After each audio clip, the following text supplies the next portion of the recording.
हाँ, तो ये मशरूम की सब्जी बनने जा रही है और उसका ये तड़का है। तड़का रेडी हो रहा है अब। ये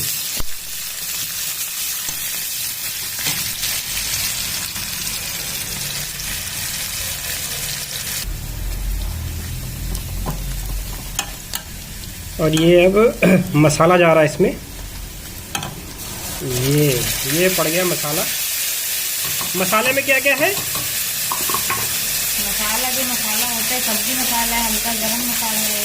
अच्छा, गरम मसाला, सब्जी मसाला और धनिया, हल्दी, मिर्चा, धनिया, लहसुन, मिर्चा, प्याज।